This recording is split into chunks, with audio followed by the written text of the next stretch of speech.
শুভ সকাল বন্ধুরা। সকালে উঠেছি, ওঠার পরে মেয়ের স্কুল আছে আর আমারও কিছু খেতে লাগে। আমি কিছু না খেয়ে কোনো কাজ করতে পারি না।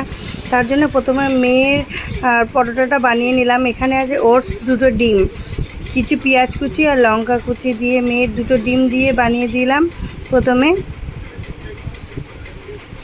ভালো করে ফাটিয়ে নিয়েছিলাম, তারপরে তাওয়াতে একদম অল্প তেল দিয়ে, একদম 1-2 ফোঁটা তেল দিয়ে নেড়ে নিয়ে তারপরে এটা দিয়ে দিয়েছিলাম। আর তোমরা সবাই জানো ননস্টিকের এই কড়াগুলো ইউজ করতে করতে আস্তে আস্তে রঙগুলো উঠে যায়, তখন এরকম রঙ হয়ে যায়। এমনি কিন্তু তাওয়াটা পরিষ্কারই, কোনো ময়লা ফেলবো না। তারপরে আমি আমারটা করব বলে মানে রেডি করছি। আমারটা প্রথমে ভেবেছিলাম একটা ডিম দেবো, তা আমি একটা ডিম দিয়ে না কোনো কিছু খেতে আমার পারি না। তারপর আমারটাতেও তারপরে আবার 2টো ডিম দিয়ে করেছি। আর এইটা দেখো মেয়েরটা উল্টাচ্ছি। মেয়েরটা উল্টাতে আমারটা নেড়ে নিয়েছি। দেখো 8টা ডিম গোলা হয়ে গেছে, 8টা ডিম ফাটিয়ে দিয়েছি আমি এখানে। দেখো মেয়েরটা কিন্তু কমপ্লিট, মেয়েকে দিয়ে দিয়েছি খাওয়ার জন্যে।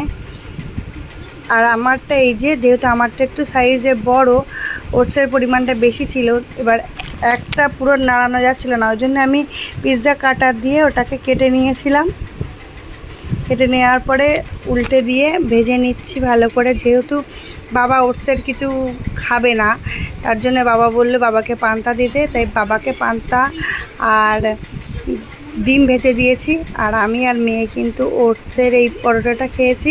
তোমাদের দেখতে কেমন লাগছে জানিও, খেতেও কিন্তু খুব সুন্দর হয়।